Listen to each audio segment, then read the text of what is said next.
Imagine stepping into a glittering Manhattan hotel where every glance judges you, not for your achievements, but for what they think you represent. One man faced that moment, and with a single phone call, he unleashed a financial storm that shook Wall Street to its core. Stay with us to discover how a quiet act of dignity turned the tables on an empire of prejudice. The sleek black credit card glided across the polished granite counter of Manhattan's Regency Tower Hotel, its matte surface catching the soft glow of the crystal chandeliers. The concierge, a young woman with a practiced smile, glanced at the card, then at the older black man standing before her in a meticulously tailored charcoal suit. Her lips twitched into a faint smirk, barely concealed. "Sir, is this card legitimate?" she asked, her voice carrying just enough to draw the attention of nearby guests. "We require verified payment methods for reservations here." What the staff didn't realize was that Benjamin Carter's calm demeanor cloaked decades of strategic brilliance and unyielding patience. As he stepped aside and made a single phone call, the financial world trembled. A $4 billion deal disintegrated with one sentence. The man they had dismissed wasn't merely wealthy. He was a shadow billionaire who had spent his life building an empire in the margins, while institutions like this saw only his skin color. Their mistake would cost them everything. Before we dive back into this, I'd love to know where you're watching from today. If you're gripped by stories of justice and power, make sure to subscribe. Tomorrow's special episode is one you won't want to miss. New York's winter had settled over the city like a heavy shroud, bringing with it a bitter wind that cut through even the thickest layers. As evening fell, snow began to drift lazily from the darkening sky, dusting the gleaming glass facade of the Regency Tower Hotel. A classic charcoal gray Bentley Continental, its curves gleaming under the streetlights, glided to a stop at the hotel's entrance. The doorman, a young man named Ethan Caldwell, hesitated for a fraction of a second before stepping forward to open the car door. His pause was subtle, but to a keen observer, it was unmistakable. From the vehicle emerged Benjamin Carter, a tall, distinguished black man in his late 60s. His silver hair was neatly cropped close to his scalp, and his goatee was impeccably trimmed, framing a face etched with the wisdom of decades. He wore a perfectly tailored charcoal suit beneath a vintage camel hair coat, its rich tan hue a nod to timeless elegance. Benjamin carried himself with the quiet confidence of someone who had navigated countless rooms where he was the only one who looked like him, his posture upright, his gaze steady. "Good evening, sir," Ethan said, recovering quickly as Benjamin handed over the keys to the valet.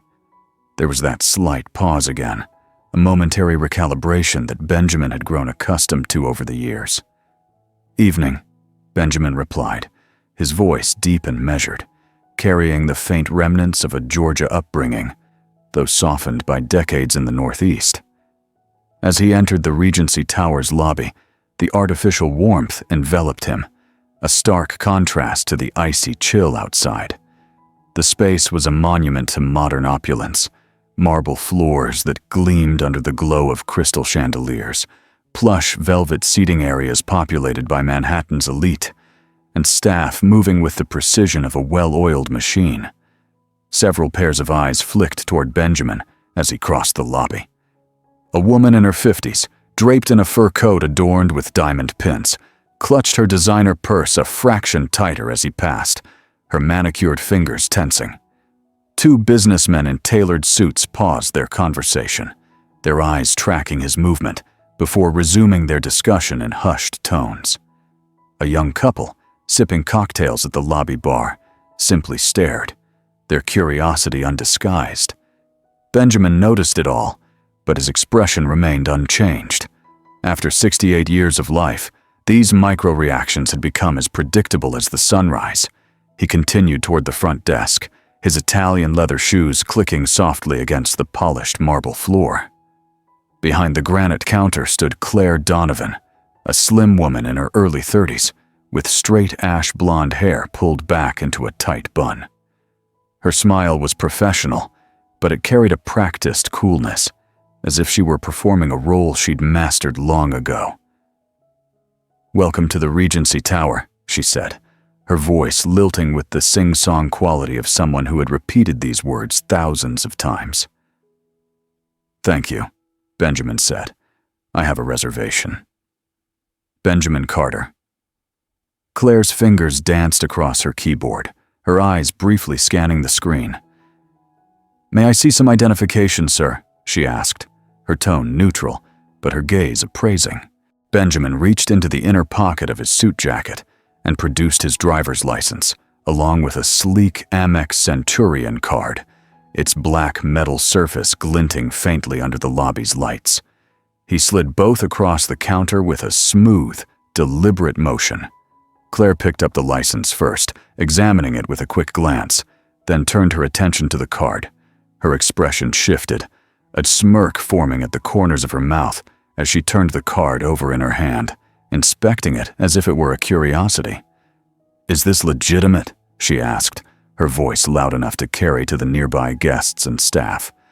"Sir, you know we require verified cards for this hotel.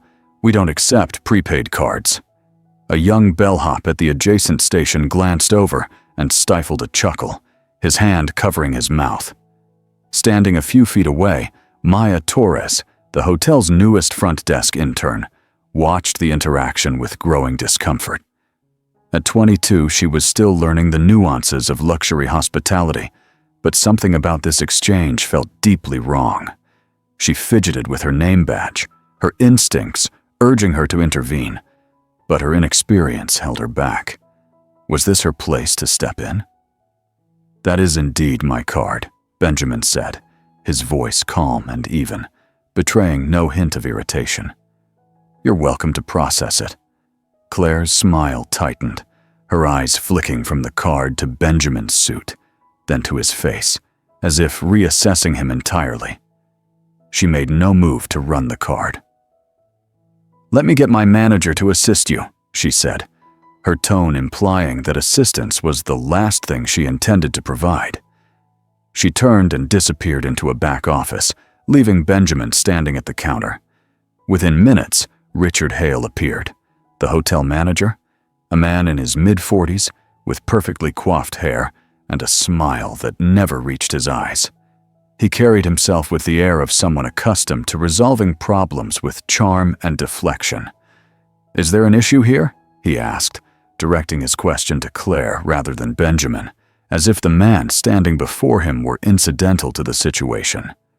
Claire returned to the counter, holding up the black card, as if it were a piece of evidence in a trial. "This gentleman is trying to check in with this card," she said, her emphasis on gentleman dripping with condescension. Richard turned to Benjamin, his smile patronizing. "Sir, perhaps there's been a misunderstanding," he said, his voice smooth but laced with dismissal. "The Regency Tower is a premium establishment, catering to a specific clientele. Maybe you'd be more comfortable at a property better suited to your needs. I'd be happy to recommend alternatives." Throughout the exchange, Benjamin's expression remained unchanged, his eyes steady, his posture composed. He had endured far worse than this casual disrespect. Decades of slights, assumptions, and barriers had forged an armor of patience. Without raising his voice or showing any sign of anger, he reached out and took back his card and ID, his movements deliberate. "I understand completely," he said, his tone polite but firm. "If you'll excuse me for a moment." He stepped away from the counter and moved to a quiet corner of the lobby, near a massive window overlooking the snow-dusted streets of Manhattan. Pulling out his phone, he scrolled through his contacts and dialed a number, standing with his back straight and his eyes fixed on the city skyline.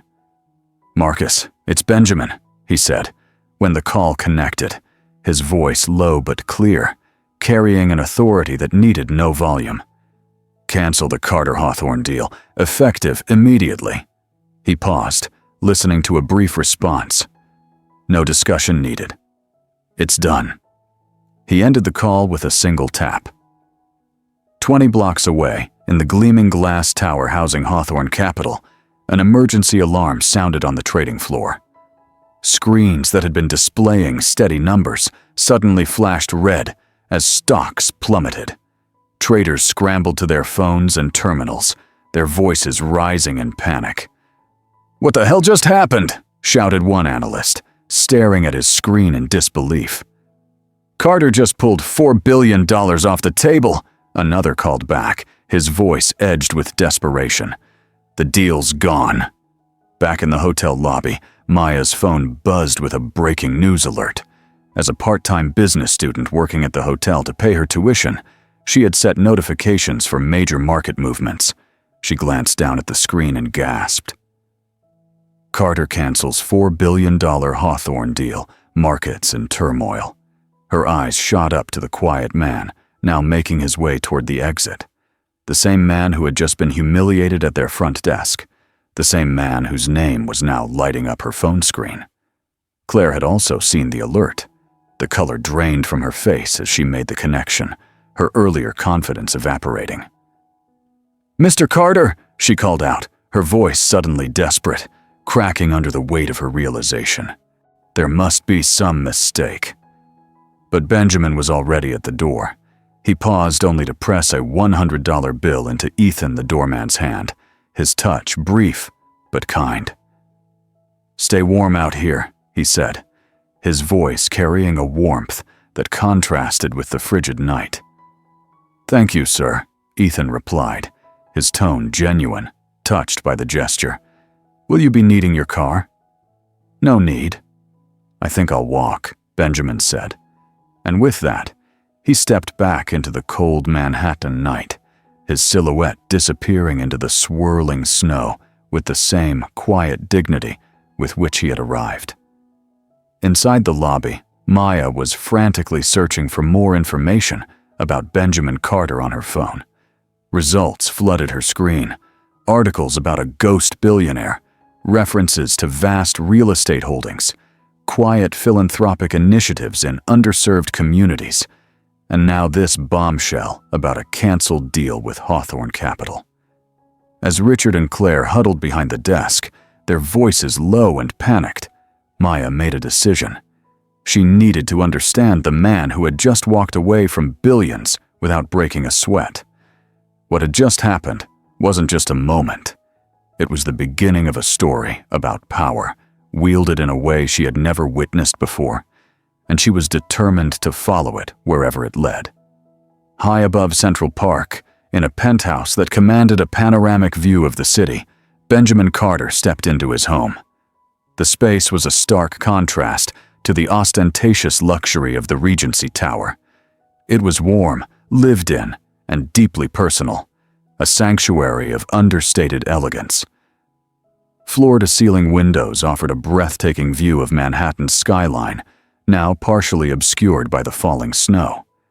The walls were lined with shelves filled with rare first-edition books, African sculptures, vintage jazz records, and photographs spanning decades, a visual chronicle of a life richly lived.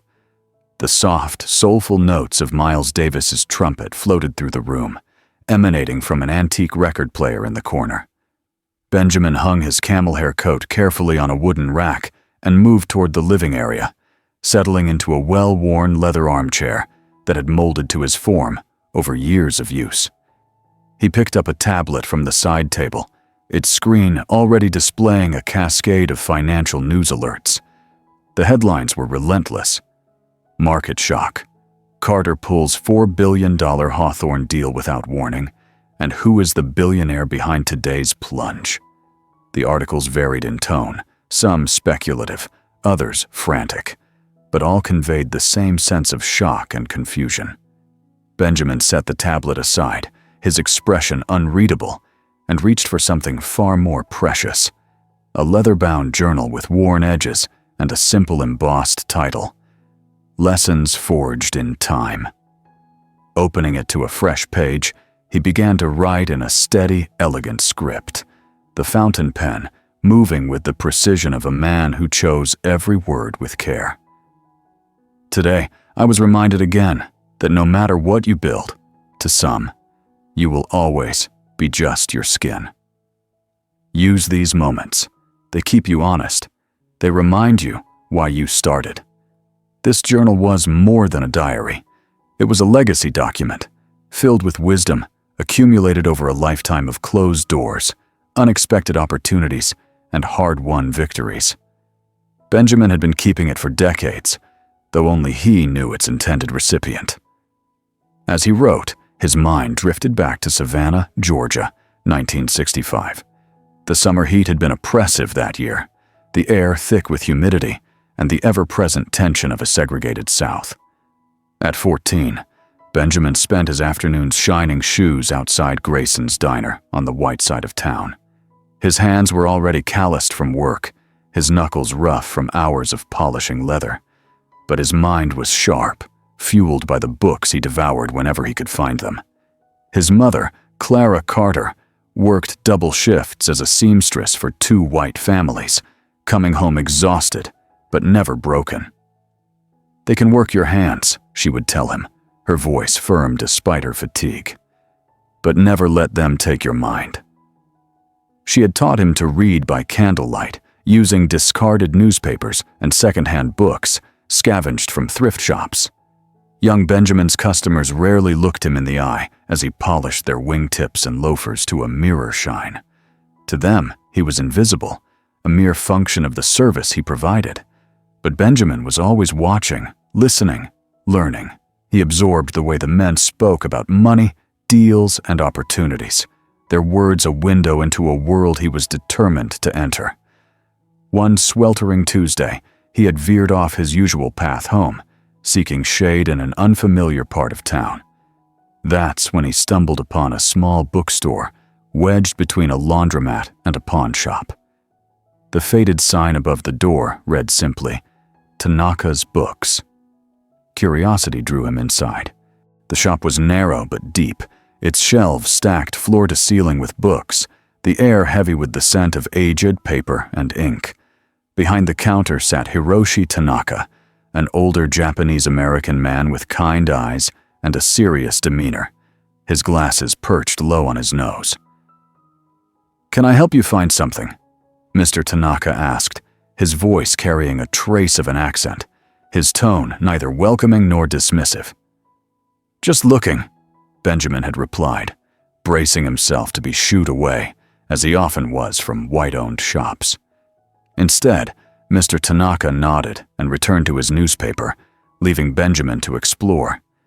He spent an hour wandering the shelves, his fingers trailing over spines, until he landed on a used economics textbook, its cover worn but its pages intact. He opened it, skimming paragraphs about markets and investments, concepts that sparked a hunger he couldn't name. When he reluctantly began to put it back, knowing he couldn't afford it, Mr. Tanaka spoke up. "You like that one?" "Yes, sir," Benjamin said, his voice quiet but earnest. "Trying to understand how money really works." Mr. Tanaka studied him for a moment, his eyes assessing, but not unkind. "Take it," he said finally. "Return when you've read it and tell me what you learned." That book became the cornerstone of Benjamin's financial education. He returned to Tanaka's books weekly, discussing concepts, asking questions, and borrowing more volumes. Mr. Tanaka never treated him like a child or a burden. He treated him like a mind worth nurturing, a rare gift in a world that saw Benjamin as little more than a shoeshine boy. Over the years, those visits shaped his path, teaching him not just about money, but about the power of knowledge and the importance of seeing potential where others saw none. Back in the present, Benjamin smiled faintly at the memory. He owed so much to Hiroshi Tanaka. The bookstore had closed decades ago when Mr. Tanaka passed away, but its impact lived on in every deal Benjamin made, every opportunity he created. His first venture had begun with repairing and reselling radios he found at junk shops, a hustle that taught him the basics of profit and reinvestment.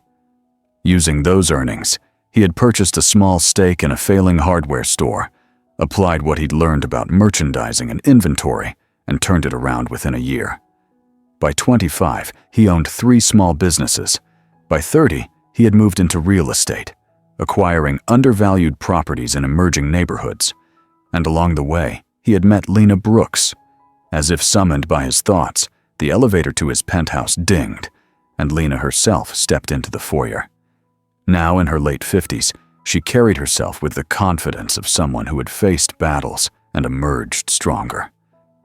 Her silver-streaked hair was pulled back in a stylish twist, and she wore a simple but elegant navy pantsuit that spoke of authority without ostentation. "I've been calling you for an hour," she said, hanging up her coat with a familiar ease. "Should have known you'd be here, lost in your music and memories while the financial world burns." Benjamin chuckled, setting his journal aside. "Hello to you too, Lena." They had come a long way since their first meeting, when Lena, a 24-year-old single mother with a sharp mind and an even sharper tongue, had applied to be his administrative assistant. She had been his first hire, and over 4 decades, she had become his most trusted confidant, the COO of his company and his closest friend. Her intelligence and tenacity had helped transform his scattered ventures into a cohesive empire, and her loyalty had weathered every storm. Lena pulled out her phone and held it up, displaying a news headline: "Anonymous Billionaire Disrupts Markets After Hotel Snub." "Couldn't keep a low profile for one night, could you?" she said, her tone half teasing, half exasperated. "They wanted to see me as a joke," Benjamin replied, his voice steady but firm. "Now they'll have to see me." "The press will swarm once they connect the dots," Lena said, settling into a chair across from him.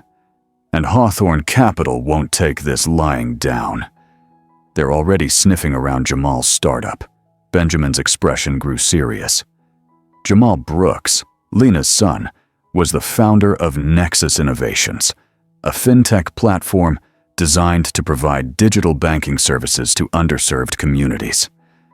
At 35, Jamal had inherited his mother's determination and analytical mind, but he was fiercely independent, determined to succeed without leveraging Benjamin's influence or resources. The timing of Hawthorne's interest in Nexus was no coincidence. "When did they reach out?" Benjamin asked. "Yesterday," Lena said, her voice tinged with worry. "He called me, all excited. Says they're talking about a potential investment. I didn't tell him about what happened at the hotel. Should I?" Benjamin considered this, his fingers tapping lightly on the arm of his chair. "Not yet," he said finally. "Let's see what they're planning. The timing's too convenient." Lena nodded, though her brow remained furrowed. "He's worked so hard on Nexus, Benjamin, built it from nothing, refused to take your money. He wants to make it on his own merit. I respect that, but if Hawthorne's targeting him to get to you..." "We'll handle it," Benjamin assured her, his voice calm but resolute. "Jamal's brilliant. He's got your tenacity and your integrity. Let's see how this plays out before we step in." Lena nodded reluctantly, her maternal instincts warring with her trust in Benjamin's judgment. "All right, but I don't trust those wolves, especially not around my son." "Neither do I," Benjamin agreed, his tone carrying a weight that spoke of years spent observing predators like Hawthorne Capital. After Lena left to make some calls, Benjamin moved to a secure computer terminal in the corner of his study. He entered a long password, followed by a fingerprint scan and a second authentication code. The screen came to life, displaying a comprehensive database of Hawthorne Capital's holdings, acquisitions, divestitures, and internal communications, meticulously compiled over 15 years. Benjamin had been watching them for a long time, tracking their patterns, gathering intelligence, and waiting for the right moment to act. He had recognized their predatory practices years ago, particularly their habit of acquiring promising startups founded by people of color, stripping them of intellectual property, and either absorbing or dismantling them. It was technically legal, buried in complex contracts and corporate maneuvers, but it represented everything Benjamin had fought against his entire career. Now, Hawthorne was approaching Jamal, and Benjamin had just publicly embarrassed them by canceling a $4 billion deal. The timing was no accident. As he scrolled through the latest data, a notification appeared. A new acquisition target had been added to Hawthorne's internal pipeline. Nexus Innovations, Jamal's company. Benjamin leaned back in his chair, the pieces falling into place. Hawthorne hadn't just stumbled upon Nexus, they had deliberately targeted it, likely after discovering Jamal's connection to Lena, and by extension, to Benjamin himself. The question was whether their interest was purely business or a calculated strike in response to the hotel incident. Either way, the stakes had just escalated significantly. Benjamin picked up his journal again and added a final line for the day. Sometimes the fight finds you when you least expect it, and sometimes that's exactly when you're most prepared for it. He closed the book, his mind already formulating a plan. After decades in the shadows, building wealth and quietly supporting others who looked like him, Benjamin Carter was about to step into the light, and Hawthorne Capital had no idea what was coming. On the 65th floor of Hawthorne Capital's headquarters, a corner office commanded a sweeping view of Manhattan's skyline.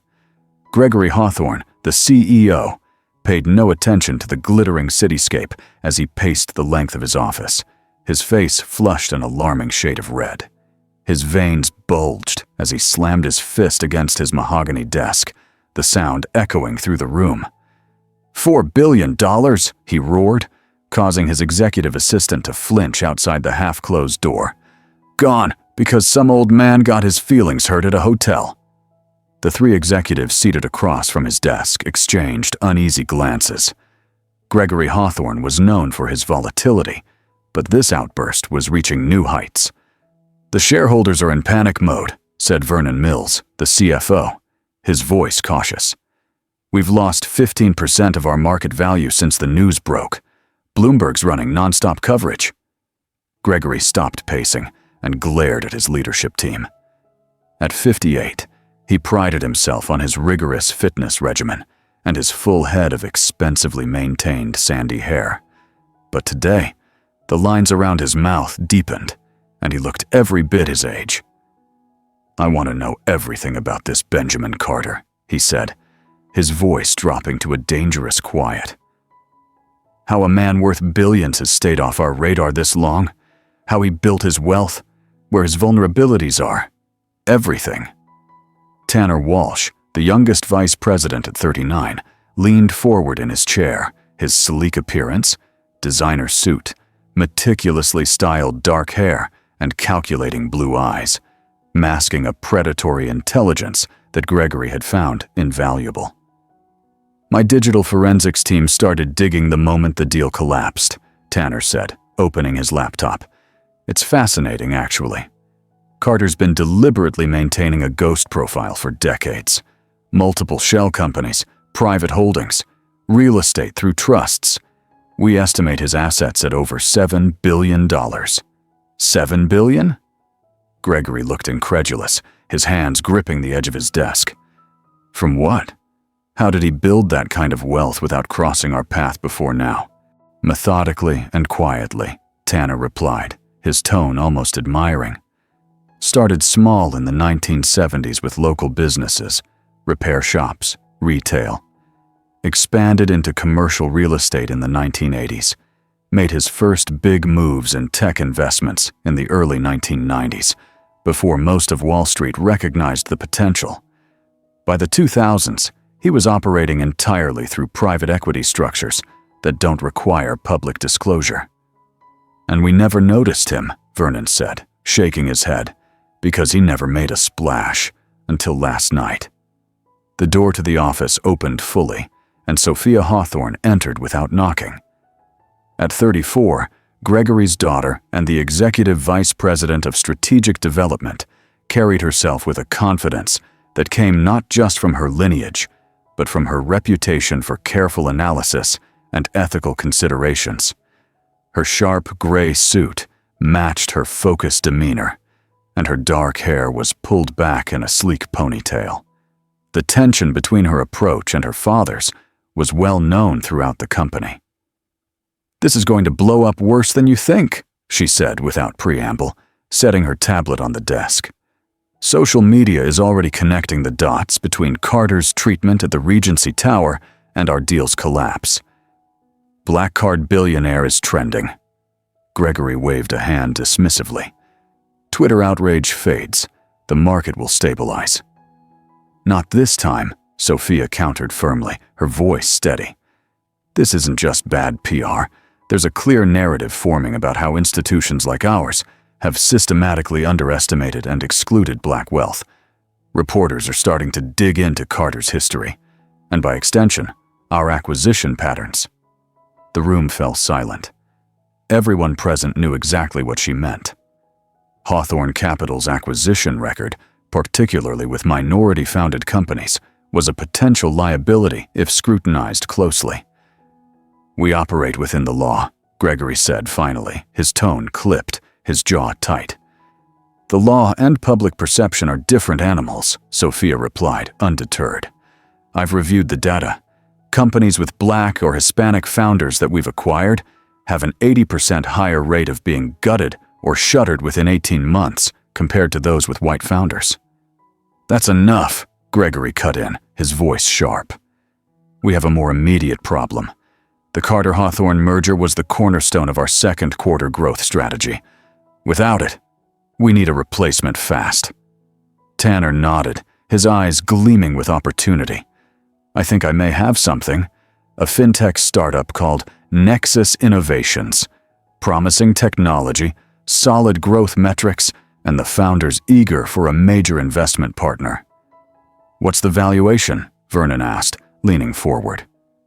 "They're seeking $60 million for a 40% stake," Tanner said. "We could offer the full amount, push for 45%, and fast-track the integration." Sophia's eyes narrowed, her instincts flaring. "Nexus? That's Jamal Brooks's company. We just added them to our prospect list last week. Why the sudden urgency?" Tanner smiled thinly, his expression unreadable. "Their platform has considerable potential. The timing seems advantageous." Before Sophia could press further, Gregory interjected. "Set up a pitch meeting. Make it clear we're serious. I want to move quickly on this." As the meeting dispersed, Sophia remained behind, her arms crossed. Once they were alone, she faced her father directly. "What's really going on with Nexus? Why the sudden interest in Jamal Brooks's company?" Gregory settled into his chair, his expression guarded. "Business opportunity, nothing more." "Dad, don't lie to me. Not in this office." A tense silence stretched between them before Gregory relented slightly, his voice low. Tanner found a connection. Jamal Brooks is Lena Brooks's son, and Lena Brooks is Carter's right hand, his COO for nearly 40 years. Sophia's expression shifted from suspicion to alarm. "So we're targeting this startup because of a personal vendetta against Carter? That's not just unethical, it's potentially illegal." "We're exploring a legitimate business opportunity," Gregory said firmly, his tone brooking no argument. "The personal connections are incidental." "There's nothing incidental about this," Sophia said, gathering her things, her movements brisk. "You're playing a dangerous game." As she left the office, Sophia's mind was racing. She needed to understand exactly what was happening, and she needed information from outside the Hawthorne bubble. Her father's actions were crossing lines she couldn't ignore, and the implications for the company and her own principles were profound. In a small coffee shop near Columbia University, Maya Torres sat nervously, checking her phone. Her anonymous blog post, "The Billionaire They Mocked," had been shared over 25,000 times since she published it the previous night. She had been careful to change enough details to protect her job at the Regency Tower, but the essence of the story was unmistakable. A distinguished black businessman humiliated at a luxury hotel, followed by a financial power move that had Wall Street reeling. She jumped slightly as someone pulled out the chair across from her. Maya Torres? The woman extended her hand, her demeanor professional but warm. Sophia Hawthorne, thank you for meeting me. Maya's eyes widened, her heart rate spiking. You're with Hawthorne Capital? Yes, but I'm not here officially, Sophia said, glancing around the half-empty cafe to ensure privacy. Your blog post caught my attention. I'd like to discuss what you saw that night. Why? Maya asked, her wariness evident. Are you going to sue me for defamation or something? Sophia shook her head, her expression earnest. Quite the opposite. I'm trying to understand what's really happening. There's a larger pattern forming, and I need to see it clearly. Over the next hour, Maya described the events at the hotel in vivid detail. The subtle racism in Claire's tone, the blatant condescension from Richard, and Benjamin Carter's unshakable dignity throughout. In turn, Sophia shared her growing concerns about her father's sudden interest in Nexus Innovations.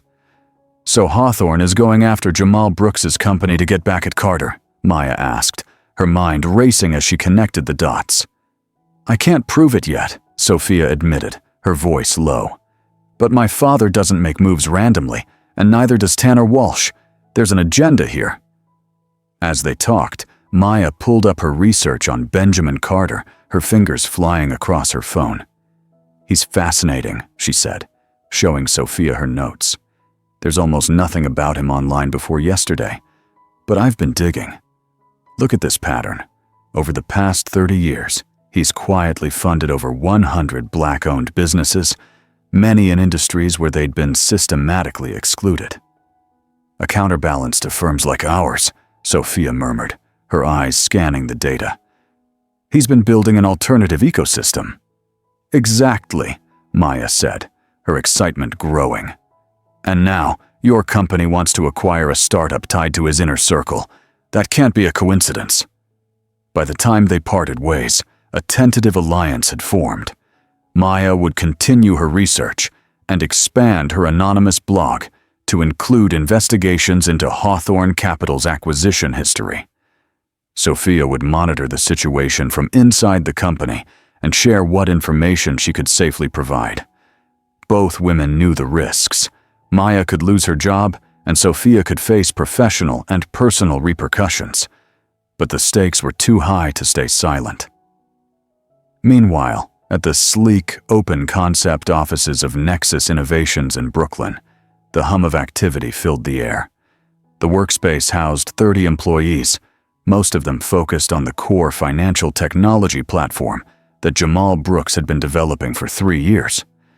At 35, Jamal had his mother's determination and analytical mind, honed by 5 years working at major financial institutions before striking out on his own.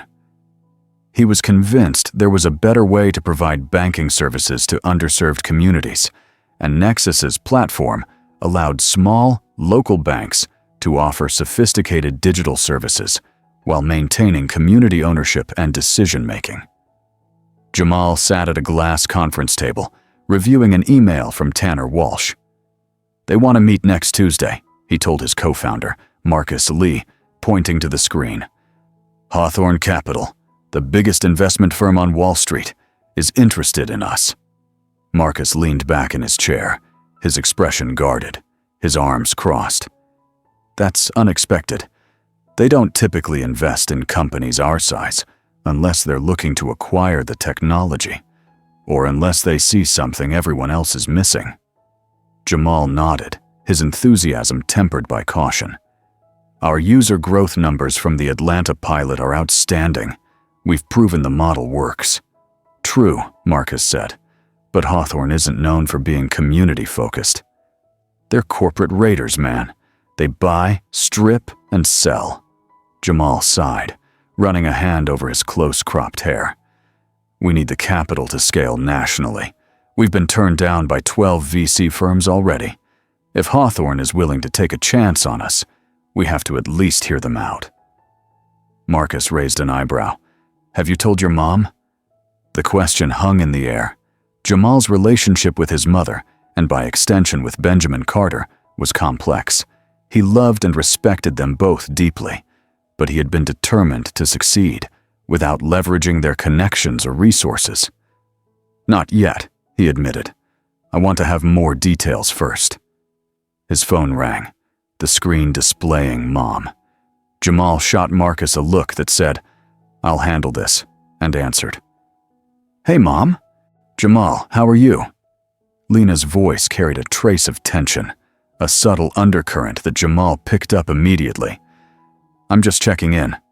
"I'm good," he said, leaning back in his chair. "Actually, we just got some potentially exciting news. Hawthorne Capital's VC division reached out about a possible investment." A pause, longer than normal, stretched across the line. "Hawthorne?" Lena asked, her voice careful. "When did this happen?" "Yesterday," Jamal said, his brow furrowing. "Why? Do you know something about them?" Another pause, as if Lena were choosing her words with precision. "They're significant players," she said finally. "Have you accepted a meeting?" "We're planning to, yeah," Jamal said, his tone growing cautious. "Mom, what's going on? You sound worried." "It's nothing," Lena said, though her voice betrayed her attempt at reassurance.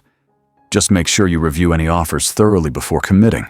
Maybe have an independent attorney look things over." Jamal frowned as they hung up. His mother was usually straightforward, especially about business matters. Her careful response was out of character and only heightened his curiosity about Hawthorne's sudden interest. Why was she so guarded? What wasn't she telling him? Later that evening, as Jamal was leaving the office, his phone rang again, this time from an unknown number. He answered, his voice cautious. "Jamal Brooks?" "Yes," he said. "Who's this?" "My name is Ava Mitchell," the woman replied, her tone urgent but controlled. "I need to speak with you about Hawthorne Capital. It's important." Jamal stopped walking, the cold Brooklyn air biting through his coat. "How did you get my number?" "That's not relevant right now," Ava said. "What's relevant is that you're being targeted, and you need to understand why before you take their meeting." "Targeted?" Jamal's voice sharpened. "What are you talking about?" "Not over the phone," Ava said.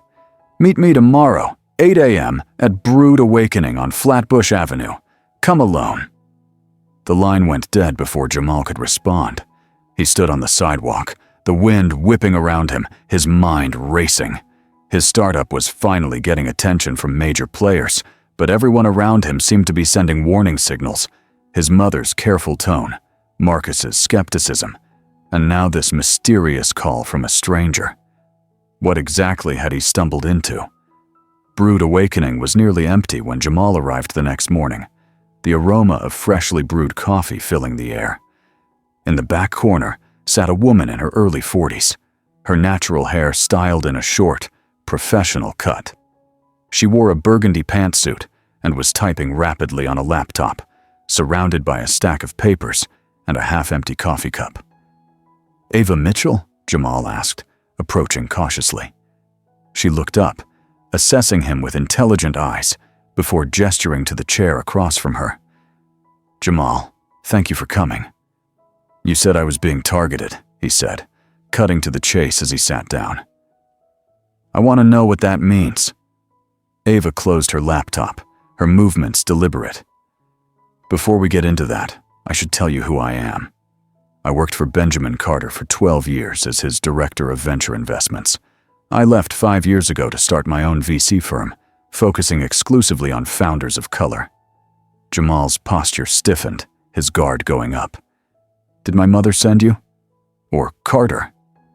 "Neither knows I'm meeting you," Ava said, her voice calm but firm.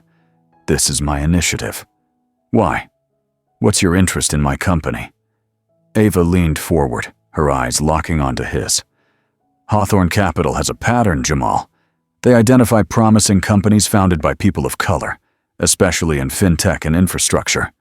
They offer generous terms, fast-track the deal, and then, once they have control, they extract the technology and discard the original vision, and often the original team."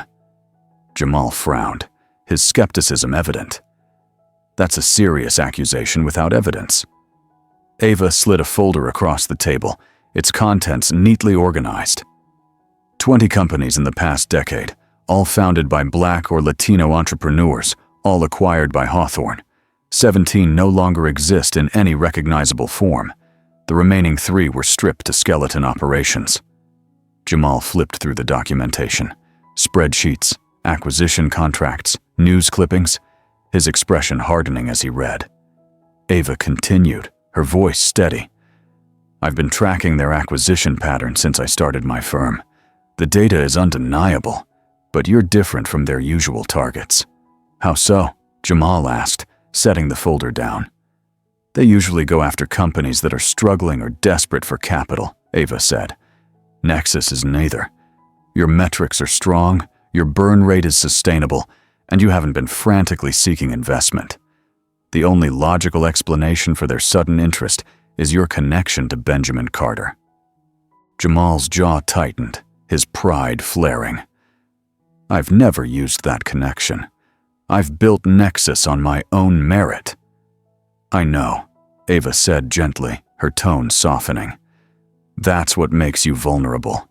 You've been so determined to succeed independently that you haven't accessed the network that could protect you. I don't need protection, Jamal insisted, his voice firm.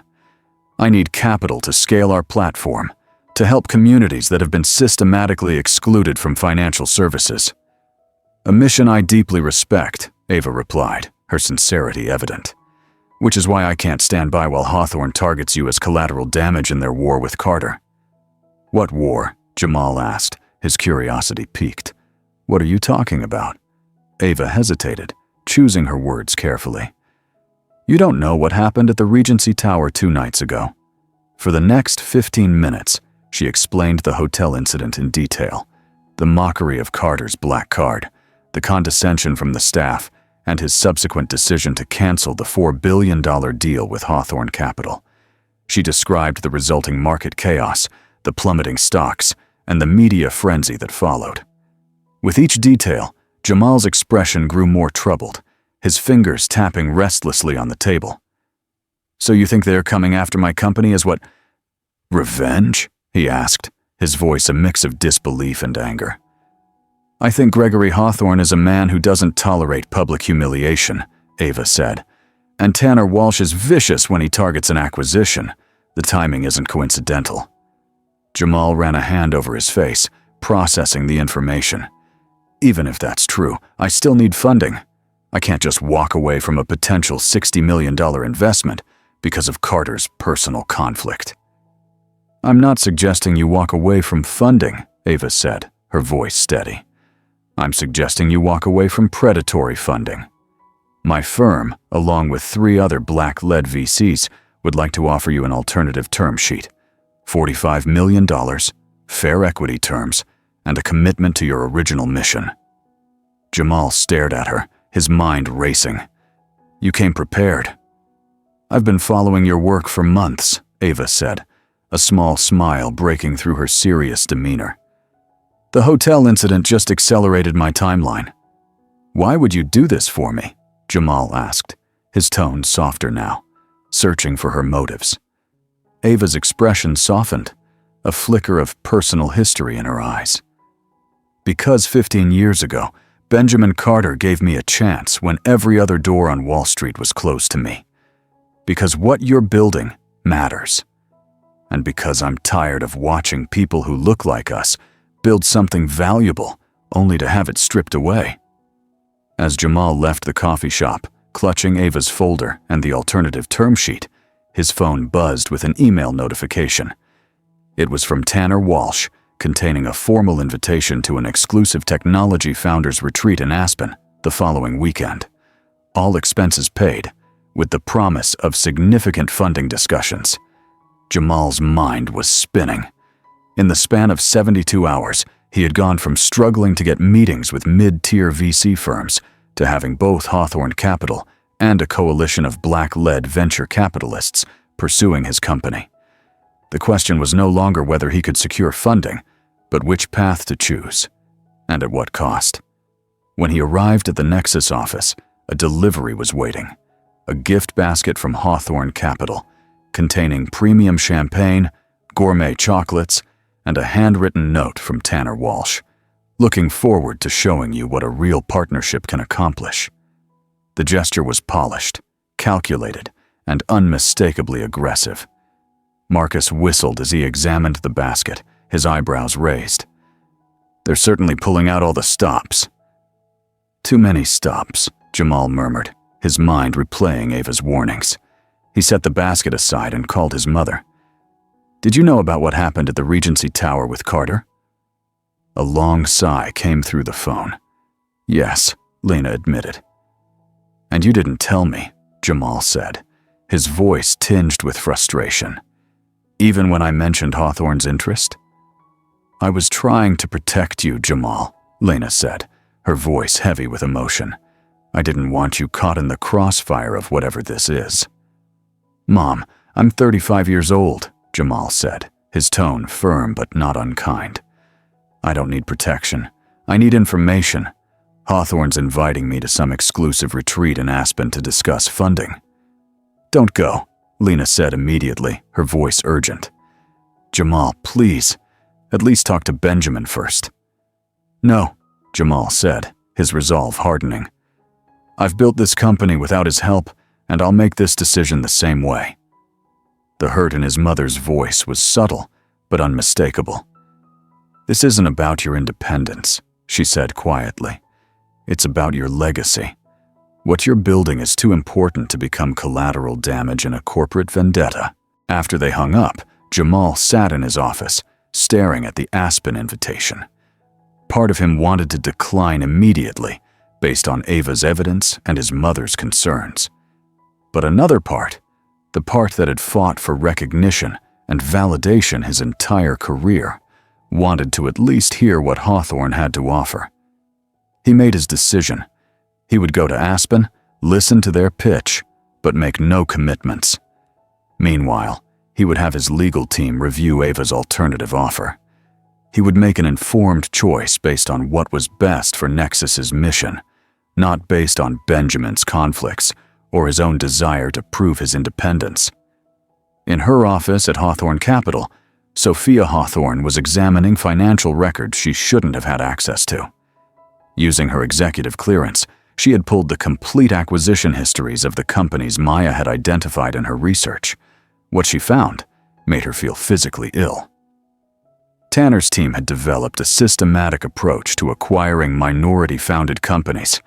They would identify promising technology, structure deals with complex contractual terms that appeared generous on the surface but contained clauses allowing Hawthorne to seize control under specific conditions. And then, once acquired, the original founders were typically marginalized or pushed out within 12 months.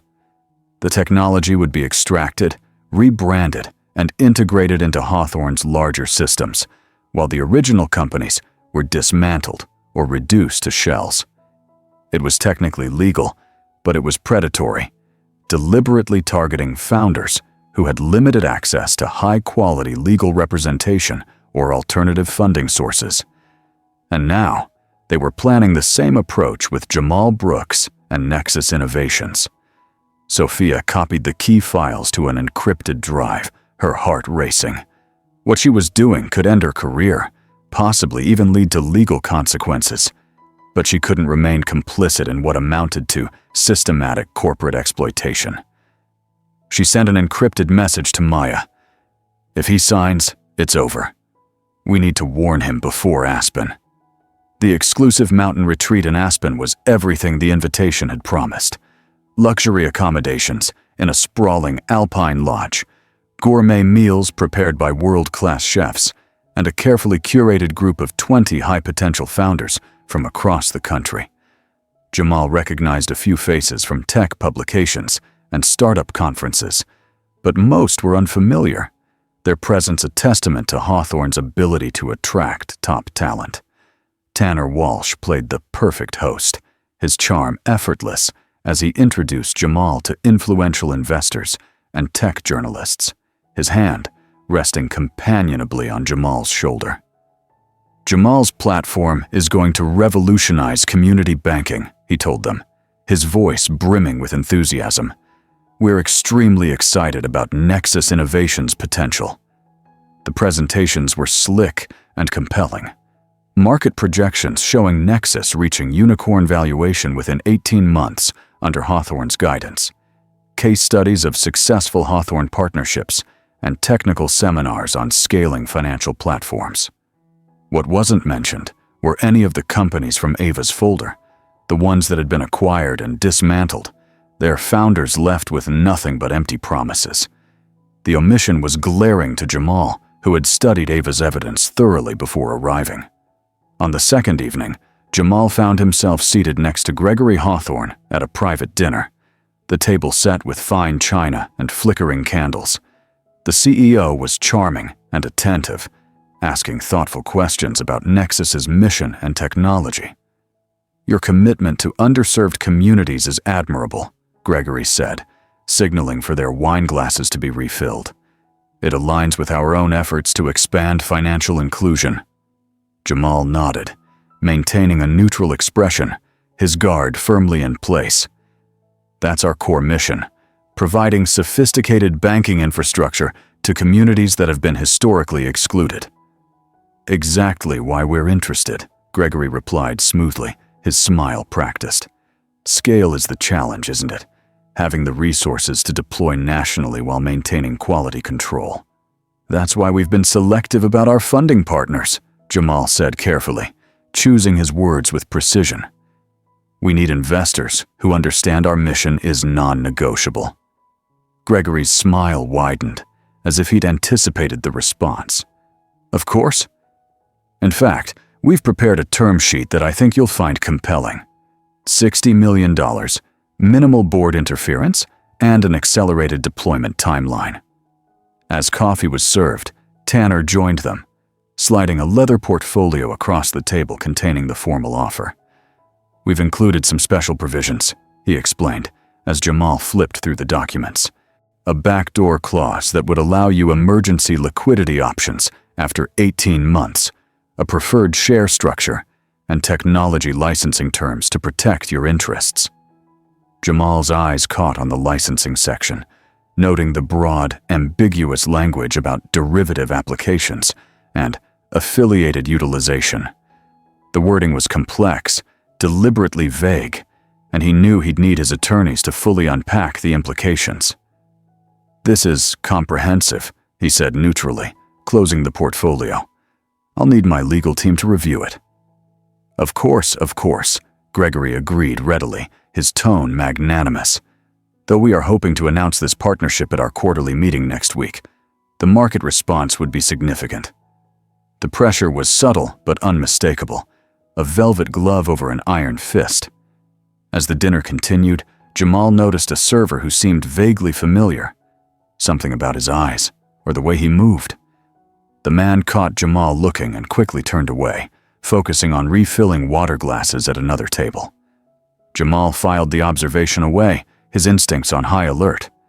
Later that night, as Jamal was preparing for bed in his suite, his phone buzzed with a cryptic text from an unknown number. Don't sign anything. Evidence coming. S. He stared at the message, wondering if S was Sophia Hawthorne. Before he could contemplate further, there was a soft knock at his door. When he opened it, the hallway was empty, but a small USB drive lay on the floor. Jamal picked it up, closed the door, and plugged it into his laptop.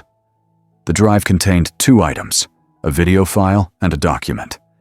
The video showed earlier segments of his dinner with Gregory and Tanner, clearly recorded surreptitiously, capturing conversation that had occurred before Jamal joined them. Remember, don't mention the IP extraction timeline, Gregory was saying on the recording, his voice low but clear. The standard 18-month clause is in the contract, but let's keep the focus on the funding amount and market expansion. It's already handled, Tanner replied, his tone smug. By the time he realizes control is shifted, the integration will be complete. Another successful acquisition. And a nice little message to Benjamin Carter about the consequences of public humiliation, Gregory added with a cold smile, raising his glass in a mock toast. The document was a detailed analysis of Hawthorne Capital's previous acquisitions of minority-founded companies, corroborating Ava's folder with additional internal memos and financial records.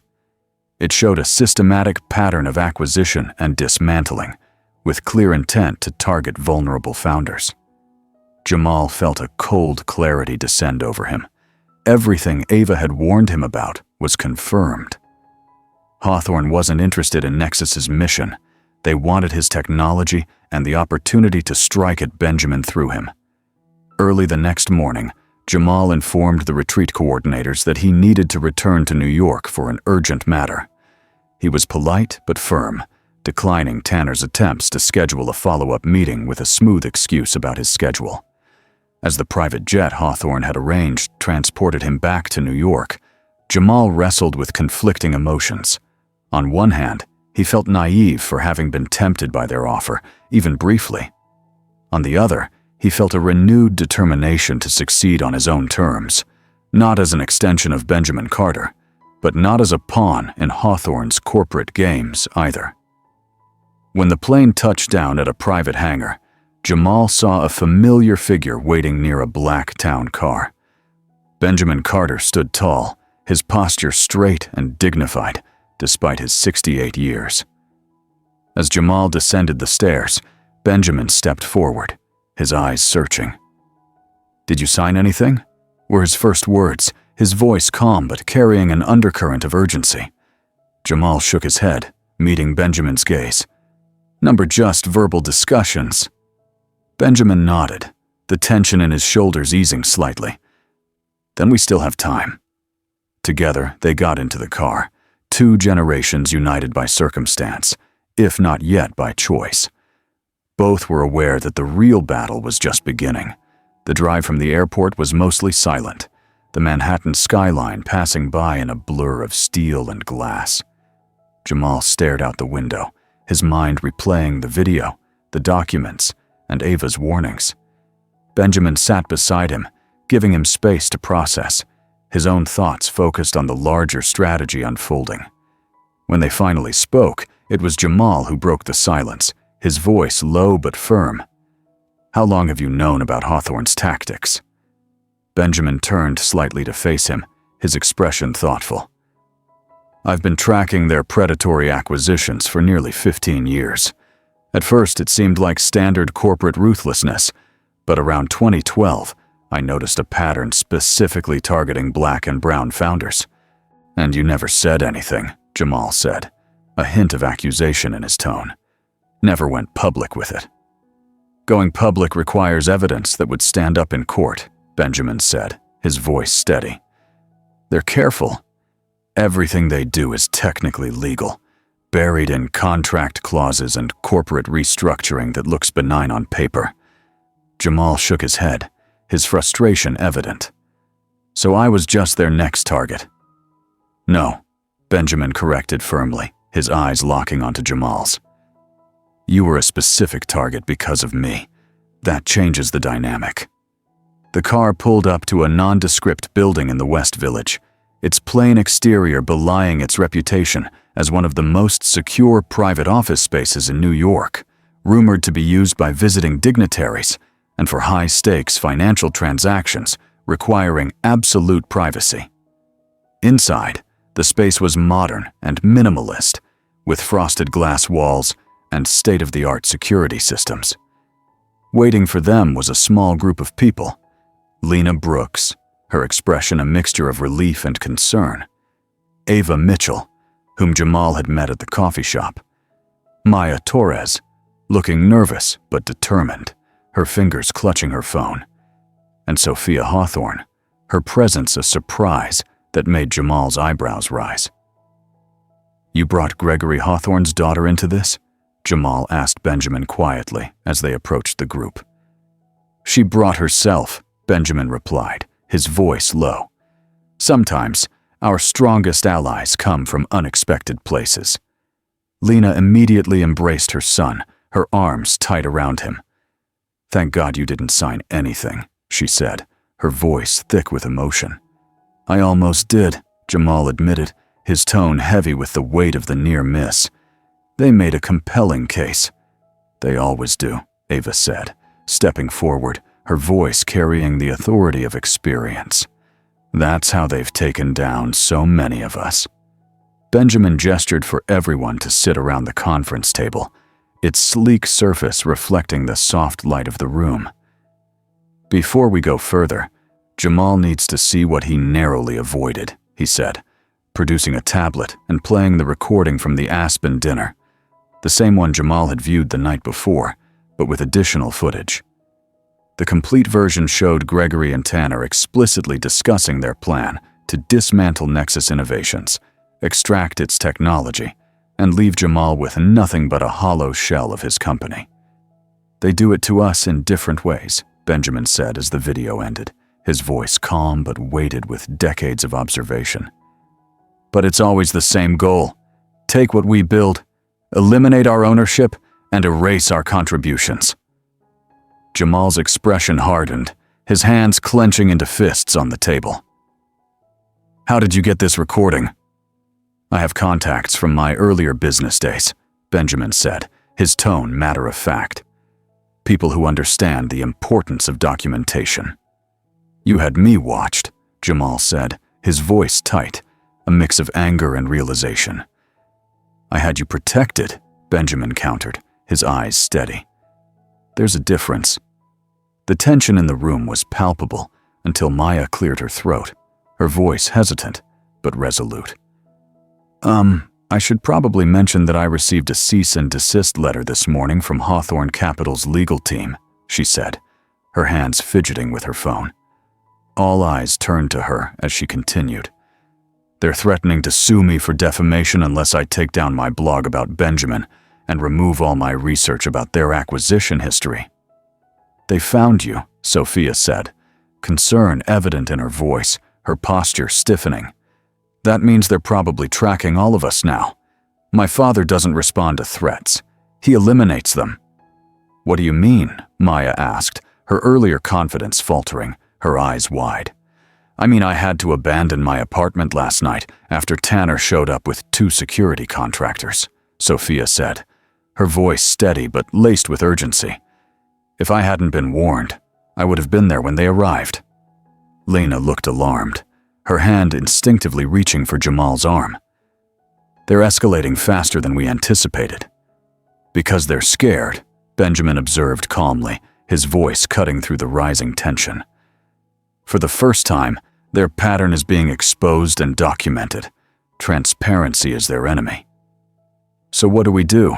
Jamal asked, his voice firm but searching. I still have a company to run, and without Hawthorne's funding, we're back to our original cash runway problem. Ava leaned forward, her eyes meeting Jamal's. The funding offer from my coalition still stands. $45 million. Fair terms. No hidden clauses. But there's a larger opportunity here. What Ava means, Benjamin continued, his voice carrying the weight of a vision decades in the making, is that this isn't just about saving Nexus or exposing Hawthorne. It's about changing the system that enables them. For the next hour, they outlined a counteroffensive that went far beyond defensive measures. Ava revealed a network of black and brown venture capitalists and founders who had been quietly building alternative funding pathways for years, operating mostly under the radar to avoid the very predation that Hawthorne exemplified. We call it the underground, she explained, her voice vibrant with purpose. It started small, just a few of us sharing resources and information. Now it includes over 60 investors and hundreds of founders across tech, finance, and media. The problem, Benjamin added, has always been scale and visibility. Individual success stories are celebrated as exceptions, while the systematic barriers remain intact. So what's the solution? Jamal asked, his skepticism giving way to curiosity. A rival investment firm, Benjamin said simply, his eyes steady. One with enough capital and influence to compete directly with established players, but built on transparency and equitable principles. Not charity, but fair access to capital without predatory terms. Jamal looked skeptical, his mind grappling with the scale of the proposal. That would take billions. Yes, Benjamin agreed, his voice unwavering. And between everyone in this room and our extended networks, we have access to those billions. It's not a matter of resources. It's a matter of coordination and will.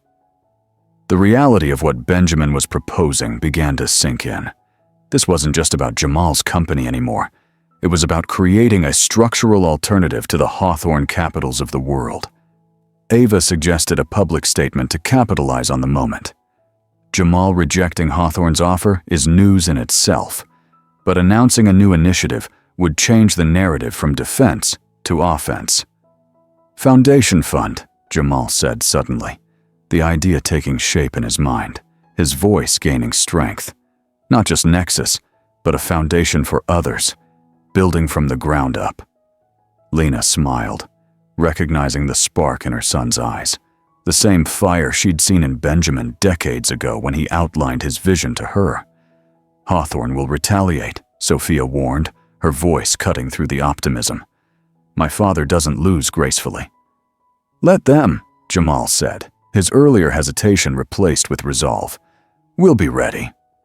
As the meeting continued, strategies were refined and responsibilities assigned. Maya would continue her reporting, but with better protection and resources to shield her from Hawthorne's legal threats. Sophia would provide intelligence from inside Hawthorne Capital for as long as she could maintain her cover, feeding critical data to the group. Ava would activate her network of investors, rallying commitments for the Foundation Fund. Lena would handle operational logistics, leveraging her decades of experience to ensure the initiative's infrastructure was robust. Benjamin would provide strategic guidance and access to his considerable resources, both financial and intellectual. And Jamal would be the public face of the Foundation Fund, the next generation leader stepping into the spotlight that Benjamin had deliberately avoided for so long. As the meeting concluded, Maya received a text from a journalist contact, her eyes lighting up. The story is getting traction, she announced, her voice a mix of excitement and nerves. 3 major tech publications want to interview me about the blog, and there's a Black Tech Summit in San Francisco next week. They're asking if someone from our group would be interested in speaking. Benjamin and Jamal exchanged a look, a silent understanding passing between them. Perfect timing, Benjamin said, a rare smile breaking through his reserved demeanor. The next week passed in a blur of preparation. Legal teams were mobilized to construct defensive shields around the group's various assets, protecting against potential retaliation from Hawthorne. Technology systems were fortified against cyber intrusions, with cybersecurity experts brought in to ensure no vulnerabilities could be exploited. Funding commitments were quietly solidified with Ava's network, as investors across the country pledged support for the Foundation Fund. Jamal spent long hours refining the message he would deliver at the San Francisco Summit, working with a speech coach to ensure his words carried the weight and clarity the moment demanded. On the day of the event, the conference hall was packed with founders, investors, and media, the air buzzing with anticipation. The schedule listed Jamal simply as founder, Nexus Innovations, with no mention of the storm brewing behind the scenes. When he took the stage, he appeared calm and focused, though his heart was racing beneath his tailored blazer. He had spent his career avoiding Benjamin Carter's shadow, determined to carve his own path. Now, he was about to leverage that connection in the most public way possible, not for personal gain, but for a cause larger than himself. My name is Jamal Brooks, he began, his voice steady as it carried through the hall. Many of you know me as the founder of Nexus Innovations. Some of you might know that my mother is Lena Brooks, COO of Carter Enterprises. What most of you don't know is that last week I narrowly avoided becoming another statistic in a pattern of predatory acquisitions targeting Black founders. The room fell silent, every eye fixed on him as he methodically outlined Hawthorne Capital's tactics, sharing redacted versions of the evidence the group had gathered: internal memos, contract clauses, and the damning Aspen video, carefully edited to protect its source. He explained how Hawthorne had planned to use Nexus to strike at Benjamin Carter, and how that attempt had revealed a larger system of exploitation that had destroyed countless innovative companies simply because of who founded them. His words were clear, his delivery powerful, each sentence building on the last to paint a picture of systemic injustice. "For too long, we've been asking for a seat at existing tables," Jamal continued, his voice gaining strength, resonating with conviction. "We've fought for inclusion in spaces designed to exclude us. Today, that changes. Today, we announce the Foundation Fund, an $800 million initiative to fund underserved founders with no predatory terms, no hidden clauses, and no extraction of ownership."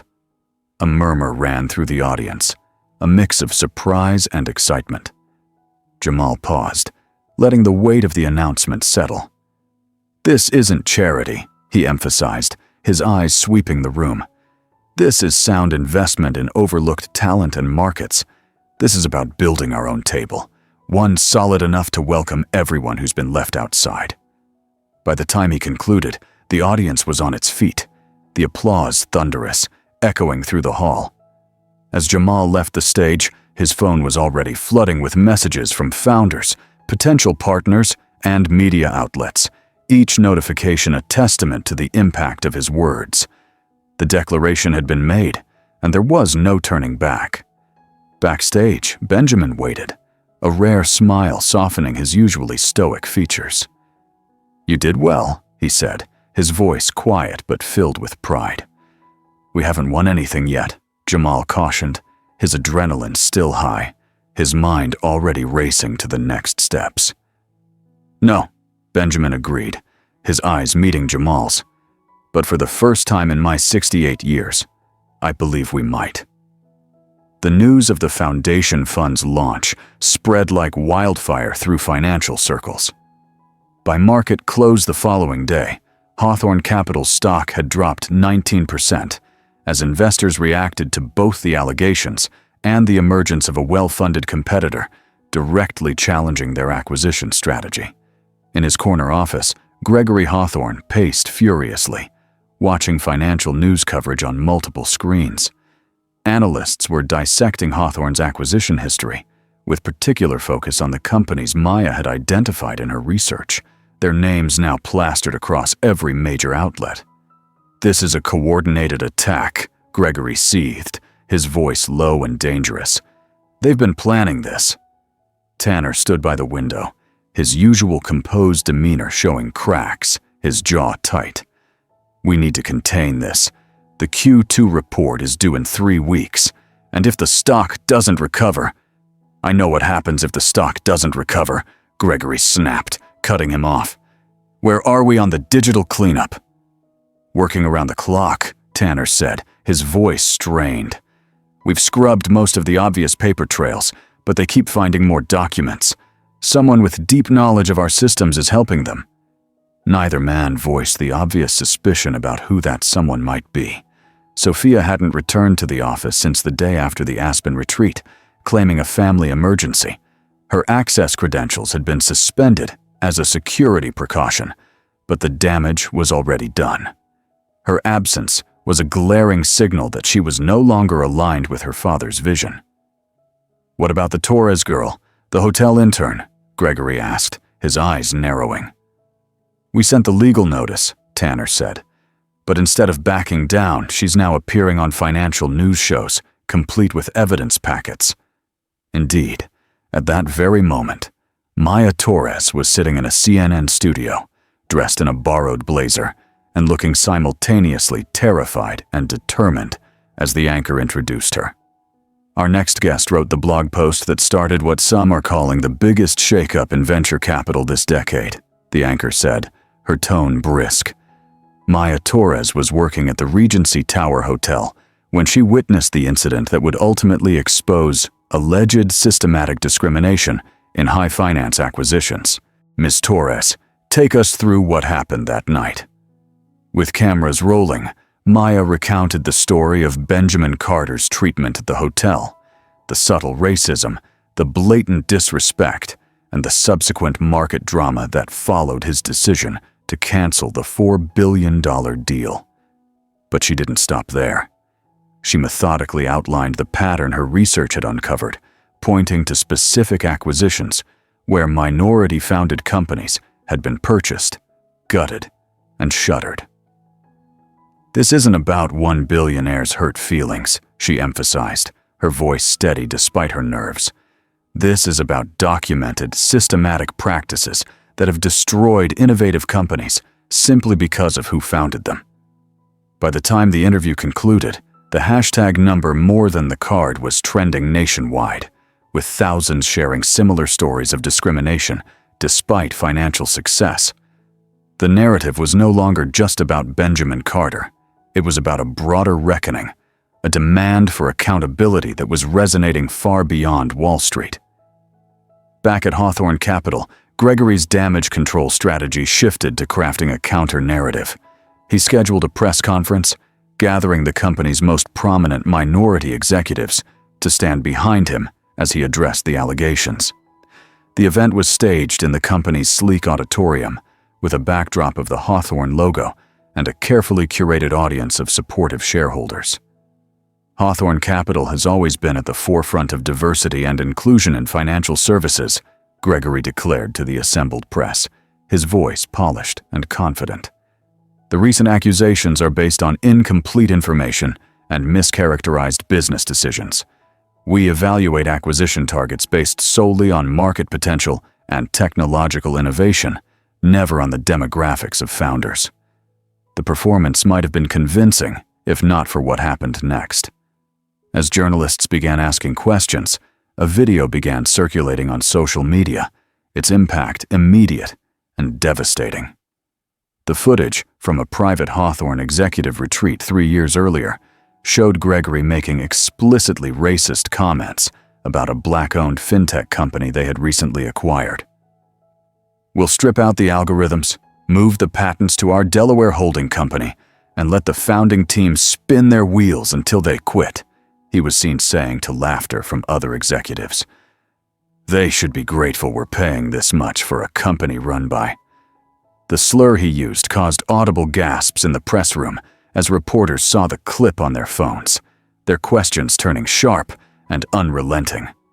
Sophia, watching the press conference implode from a secure location, felt a complex mix of emotions: anger at her father's actions, guilt for her role in the company's past, and determination to make things right. The footage had been part of the encrypted files she had collected, but hadn't yet released. Someone else with access to Hawthorne's internal systems had beaten her to it, accelerating the timeline of their plan. She called Benjamin on a secure line that evening, her voice tense. "It's moving faster than we anticipated. My father will be desperate now. When he's desperate, he's dangerous." "We expected escalation," Benjamin replied calmly, his voice a steady anchor. "What we need now is the legal framework. How soon can your contact at the SEC be ready?" "They're already building the case," Sophia said. "With the class action lawsuit being filed tomorrow, they'll have all the evidence they need to open a formal investigation." The class action lawsuit Sophia referenced had been quietly organized over the previous week, a coalition of 130 founders from companies acquired and dismantled by Hawthorne Capital, all alleging fraudulent practices and systematic discrimination. The filing generated another wave of media coverage, further damaging Hawthorne's already reeling stock price. But the real bombshell was still to come. At Nexus Innovations offices, now protected by enhanced security measures, Jamal was reviewing the latest applications for the foundation fund. The initiative had evolved rapidly, attracting hundreds of submissions from founders across the country. Benjamin arrived for their scheduled meeting, his presence a quiet reassurance amid the chaos. "We've had over 300 submissions in the first week," Jamal reported, his voice a mix of pride and exhaustion. "At least half are viable candidates for funding." Good, Benjamin said, taking a seat, his posture straight but relaxed. But we have more immediate concerns. Hawthorne is planning a shareholder maneuver to stabilize their position. Gregory is restructuring the original $4 billion merger with Lantern Group to replace what he lost when I pulled out. Jamal's eyebrows rose. Can he do that? Normally, yes, Benjamin said, a faint glint in his eyes. But there's something he doesn't know. Jamal leaned forward, sensing the shift in Benjamin's tone. What? I acquired controlling interest in Lantern Group last week through various shell companies, Benjamin said, his voice calm but carrying a weight of satisfaction. I now own 26% of Hawthorne's intended lifeline. Jamal stared at him, his mind racing to process the revelation. You've been planning this for years. Decades, Benjamin corrected, his expression impassive. Not this specific scenario, but the overall strategy. I started buying positions in companies they were likely to approach back in 2005, when their pattern first became clear to me. Why wait so long to move against them? Jamal asked, his voice a mix of awe and curiosity. Because timing matters, Benjamin said. A premature strike would have been ineffective. We needed the right moment, the right team, and the right evidence. As their meeting continued, Lena arrived with news from Ava's network. The Underground has confirmed full backing for the foundation fund, she said, her voice vibrant with optimism. We're now at $830 million in committed capital, with another $200 million contingent on Hawthorne's response to the lawsuit. Their strategic foundation was solidifying, but Hawthorne Capital still had significant resources and influence. The next phase would determine whether their counterstrike would land decisively or be absorbed by the institutional defenses that had protected predatory practices for decades. That next phase began 2 days later at Hawthorne Capital's quarterly earnings call, a virtual event attended by financial analysts and major shareholders eager to hear how the company would address the controversy and stock decline. Gregory appeared confident as he outlined a recovery strategy centered on the new Lantern Group merger and a series of aggressive cost-cutting measures. Despite recent distractions, our fundamental business remains strong, he assured the investors, his voice polished and authoritative. The Lantern acquisition will be finalized next week, bringing stable revenue streams and new market opportunities. What he didn't know was that Benjamin had chosen this moment to reveal his ownership position through a designated proxy. During the Q&A session, the proxy submitted a formal question. Given that Benjamin Carter now controls 26% of Lantern Group, and considering the recent allegations against Hawthorne Capital's acquisition practices, will the board be reconsidering this merger and Mr. Hawthorne's continued leadership? The question created immediate chaos on the call. Gregory visibly faltered, his face paling as he struggled to respond. Analysts began shouting questions, and the stock ticker displayed in the corner of the screen showed another sharp decline as traders reacted in real time. This claim is unsubstantiated, Gregory stammered, his usual composure crumbling. We have binding agreements with Lantern's leadership. But the damage was done. Within hours, Hawthorne's board called an emergency session to assess the situation.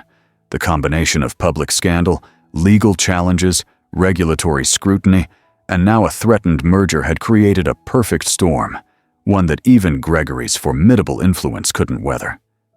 Meanwhile, at a downtown Manhattan federal building, SEC investigators were meeting with Sophia Hawthorne. Despite the personal cost, effectively severing ties with her father and risking her professional reputation, she provided detailed testimony about Hawthorne Capital's internal practices and document manipulation. These weren't isolated incidents or misunderstandings, she explained to the investigators, her voice steady despite the weight of her words. This was a systematic strategy targeting specific founders with the intent to extract technological assets while circumventing fair market value compensation. As she left the building, Sophia received a text from an unknown number. Tanner in custody, federal charges. The news soon became public. Tanner Walsh had been arrested for obstruction of justice and tampering with federal financial records in an attempt to hide evidence of Hawthorne's practices. The man who had orchestrated dozens of predatory acquisitions was now facing serious criminal charges, a development that sent another shockwave through the company. For Benjamin, watching these developments from his penthouse, the moment brought no joy, only a sense of long-delayed justice. He had spent his life building in the shadows, creating wealth and opportunity without seeking recognition. Now, that work was emerging into the light, not for his own glory, but for the protection of the next generation. He opened his journal, continuing the legacy record he had maintained for decades, his pen moving with the same steady hand. The systems designed to exclude us can be dismantled, but only with patience, preparation, and precision. What matters is not the wealth itself, but what it builds for those who come after us. At Nexus Innovations offices, Jamal was finalizing preparations for the official Foundation Fund launch event. The initiative had evolved from a defensive response to Hawthorne's attempted takeover into a proactive force for change in venture capital, with founding partners now including Ava's firm, Benjamin's resources, and contributions from dozens of successful Black entrepreneurs who had previously operated in isolation. The Foundation Fund represented a genuine alternative to traditional funding paths, one that prioritized equity and opportunity over exploitation. We've confirmed participation from 37 media outlets, Lena reported, her voice a mix of excitement and exhaustion as she reviewed the event logistics. Plus statements of support from major tech leaders and policy advocates. Jamal nodded, feeling the weight of the moment. What about security? Comprehensive, Lena assured him, both physical and digital. We're not taking any chances. As they reviewed final details, Jamal received a call from Sophia. You need to turn on CNBC right now, she said, her voice urgent. The breaking news banner told the story. Hawthorne Capital Board votes no confidence in CEO Gregory Hawthorne. Trading halted pending leadership transition. Lena stared at the screen in disbelief, her hand covering her mouth. They actually did it. They removed him. The evidence was too overwhelming to ignore, Jamal said, his voice steady but reflective. The board had to protect the company, even from its founder. What the news didn't yet show, but what Sophia had just learned, was that the board had voted to appoint her as interim CEO, tasked with reforming the company's acquisition practices and resolving the pending lawsuits.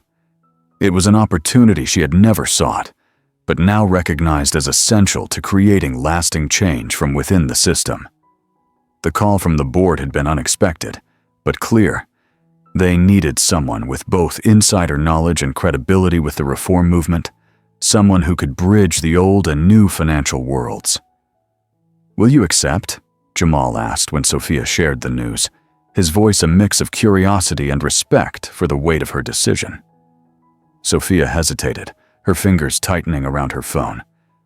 I don't know yet, she admitted, her voice quieter now, reflecting the internal conflict she felt.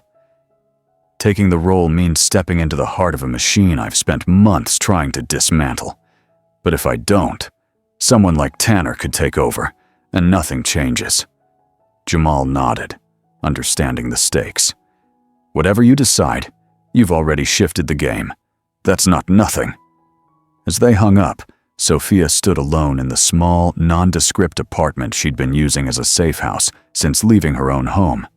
The television in the corner played muted news coverage of her father's ousting, with analysts debating what it meant for Hawthorne Capital's future. She muted the sound entirely, needing silence to think. Accepting the interim CEO role would give her the power to implement reforms, but it also meant navigating a board still loyal to her father's legacies and a corporate culture resistant to change. Declining would protect her safety, but leave the company vulnerable to retrenching its old practices. She sat at the small kitchen table, opened her laptop, and began drafting a list of conditions she'd demand if she accepted: transparency protocols, independent audits, and a commitment to settling the class action lawsuit fairly. Back at Nexus Innovations, the preparations for the Foundation Fund's launch event were intensifying. The venue, a converted warehouse in Brooklyn's Dumbo neighborhood, was being transformed into a sleek showcase of innovation and community. Large screens displayed Nexus's technology demos, while banners highlighted the fund's mission: equity in capital, opportunity in innovation.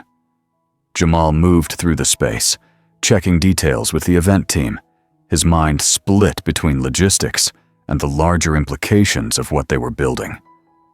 The Foundation Fund wasn't just a response to Hawthorne. It was a declaration that the financial world could operate differently, that wealth could be a tool for justice rather than exclusion. Lena approached, holding a tablet with the latest media RSVPs. "We're up to 42 outlets confirmed," she said, her voice steady but her eyes bright with pride. "This is bigger than we imagined, Jamal." "It's exactly what we imagined," he corrected gently, a smile breaking through his focus. "We just didn't know it would happen this fast." Lena placed a hand on his arm, her touch grounding. "I'm proud of you. And Benjamin is too, even if he's too stoic to say it outright." Jamal chuckled, the tension in his shoulders easing slightly. He said enough. "Let's make sure this event lives up to the hype." Across town, in his penthouse, Benjamin Carter was preparing for his own role in the launch. He had agreed to attend, not as a speaker. Public spotlight had never been his preference, but as a visible supporter, a quiet nod to the continuity between his decades of work and Jamal's emerging leadership. He stood before a full-length mirror, adjusting the cuffs of his tailored navy suit, the same one he'd worn at the Regency Tower. The choice was deliberate, a reminder of the moment that had sparked this movement. His journal lay open on the nearby table, a new entry half-written. "The work of change is never solitary. It requires trust, not just in allies, but in the idea that what we build will outlast us." The phone rang, and Benjamin answered, recognizing Ava Mitchell's number. "Everything's in place," she reported, her voice brisk but warm. "The Underground's investors have finalized their commitments. We're at $850 million, with another $150 million in soft pledges." "Excellent," Benjamin said, his tone measured but pleased. "And the legal protections?" "Fully implemented," Ava confirmed. "Every investor and founder in the fund is shielded by layered trusts and non-disclosure agreements. Hawthorne's lawyers won't find a weak point." "Good," Benjamin said. "We've seen what they're capable of when cornered." Ava paused, her voice softening. "How are you holding up, Benjamin? This is a lot, even for you." He glanced at the journal, his eyes tracing the words he'd written. "I'm where I need to be," he said simply. "This isn't about me anymore." After the call, Benjamin moved to his study, where a secure terminal displayed real-time updates on Hawthorne Capital's unraveling. The SEC investigation had expanded, with subpoenas issued for internal communications and financial records. The class action lawsuit was gaining momentum, with more founders joining daily, their stories amplifying the narrative Maya had sparked. And Sophia's testimony, combined with the leaked video of Gregory's remarks, had created a public relations crisis that no amount of spin could contain. Benjamin knew the fight was far from over. Systems like Hawthorne's didn't collapse easily, but the momentum was undeniable. The Foundation Fund launch event was a triumph, a blend of celebration and defiance. The warehouse glowed with warm lighting, and the space buzzed with energy as founders, investors, and journalists mingled. Jamal took the stage to open the evening, his presence commanding as he outlined the fund's vision. "This isn't about replacing one gatekeeper with another," he said, his voice resonating through the room. "It's about removing the gates entirely. The Foundation Fund is a commitment to investing in talent and ideas, that have been systematically overlooked, not because they lack value, but because the system was built to exclude them. He introduced Ava, who detailed the fund's structure, transparent terms, founder-friendly contracts, and a focus on long-term growth over short-term extraction. Lena spoke next, sharing her perspective as someone who had seen the financial world's evolution over decades. "I've watched too many brilliant ideas die because of predatory practices," she said, her voice steady but passionate. "This fund is our answer, a system that values people as much as profits." Maya followed, her nerves evident, but her resolve stronger. She recounted her journey from hotel intern to whistleblower, emphasizing the power of collective action. "One story can start a conversation," she said, her voice gaining strength. "But it's all of us together that can change the rules." The audience responded with sustained applause, the energy in the room electric. Benjamin watched from the sidelines, his presence understated, but powerful. He caught Jamal's eye during a quiet moment and gave a subtle nod, a gesture that carried decades of mentorship and trust. For Benjamin, the event was a culmination of his life's work, but also a beginning, a handoff to a new generation ready to carry the fight forward. As the evening wound down, Sophia arrived, her presence drawing whispers from those who recognized her. She had accepted the interim CEO role at Hawthorne Capital that morning, after negotiating stringent conditions to ensure her authority to enact reforms. She approached Benjamin, her expression a mix of determination and fatigue.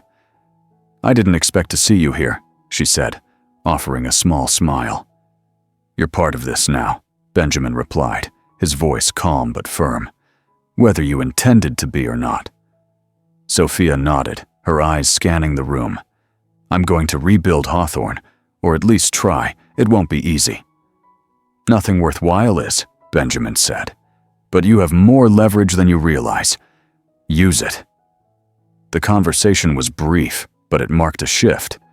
Sophia, once an insider defending her father's empire, was now an ally in dismantling its worst practices.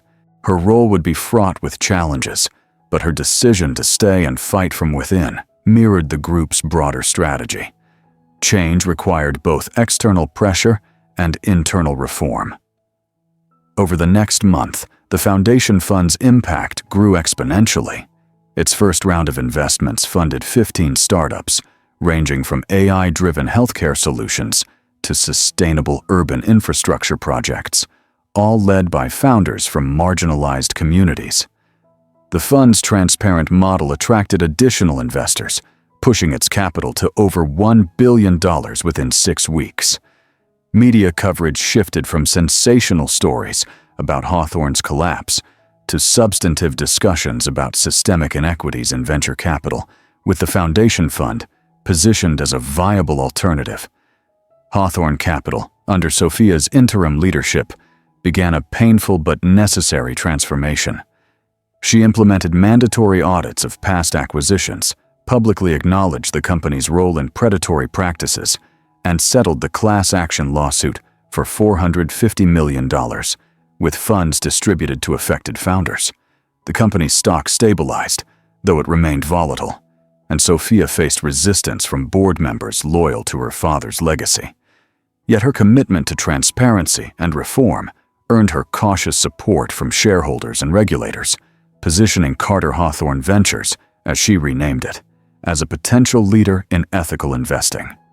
Maya's platform, now called Clarity News, evolved into a respected outlet for investigative journalism, focusing on financial equity and corporate accountability. Her team grew to include other young journalists, many from underrepresented backgrounds, and their work continued to expose systemic issues while amplifying stories of resilience and innovation. Maya herself became a sought-after speaker, though she remained grounded, often crediting Benjamin's example for her courage to speak out.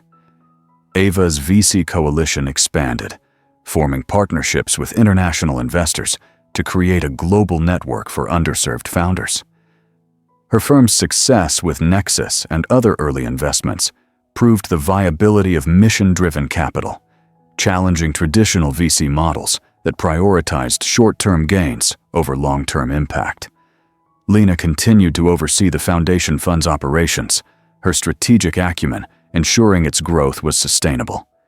She also took on a mentorship role, guiding young founders through the complexities of scaling their businesses while maintaining their vision. Her pride in Jamal was evident, though she expressed it quietly, letting his achievements speak for themselves. Jamal, now a recognized leader in the tech and finance worlds, remained focused on Nexus Innovations, which secured additional funding through the Foundation Fund to expand its platform nationally. He also became the public face of the fund, speaking at conferences and policy forums about the need for structural change and capital access. Yet he never forgot the personal cost of their victory, often reflecting on the risks his mother, Benjamin, and others had taken to make it possible. Benjamin, true to his nature, declined most public accolades, preferring to work behind the scenes. He funded the Tanaka Learning Center, a free business and technology academy in Brooklyn for underserved youth, named in honor of the bookstore owner who had set him on his path. The center's curriculum emphasized financial literacy, entrepreneurship, and critical thinking, embodying the lessons Benjamin had learned over a lifetime. He visited often, speaking with students and sharing stories of his early struggles. His quiet presence, a powerful reminder that change was possible, even against daunting odds. One evening, as winter gave way to spring, Benjamin sat in his penthouse, the city skyline glowing under a clear sky. He opened his journal, its pages now filled with reflections on the past year. "The fight is never truly won," he wrote, "because the systems we challenge are built to endure. But each step forward creates space for those who follow, and that is enough." He closed the book, knowing it would soon pass to Jamal, its lessons a guide for the next chapter. Months later, Benjamin's health began to decline, a quiet battle he faced with the same dignity that had defined his life. He passed away peacefully at 69, surrounded by Lena, Jamal, and a small circle of trusted friends. The news sent ripples through the communities he had touched, from the financial world to the Brooklyn neighborhoods, where his philanthropy had quietly transformed lives. At his memorial, held at the Tanaka Learning Center, hundreds gathered to honor not just a man, but a movement. Jamal spoke last, his voice steady but thick with emotion. "Benjamin Carter didn't just build wealth, he built possibility," he said, holding up the worn journal. "He taught us that power isn't about what you hold, but what you create for others. This," he gestured to the room, to the students, founders, and allies present. "This is his legacy." The journal's final entry, read aloud by Jamal, was simple but profound. "Don't let them dim your future. Build one brighter than their imagination." The words lingered in the air, a call to action that resonated with everyone present. In the year that followed, the Foundation Fund grew to back 85 companies, creating thousands of jobs and generating economic impact that rippled across communities. Clarity News expanded its reach. Ava's global network funded 120 firms, and Sophia's reforms at Carter Hawthorne Ventures set a new standard for corporate accountability. Lena continued to guide the fund's operations, her wisdom a steady hand for the next generation. The story of Benjamin Carter and the Foundation Fund became a touchstone, a reminder that change was possible even in the face of entrenched power. It wasn't about the money. It was about being seen, valued, and empowered to build a future where no one was invisible. If this story of resilience, justice, and transformation moved you, share it with someone who needs to hear it. The work continues, and it starts with us.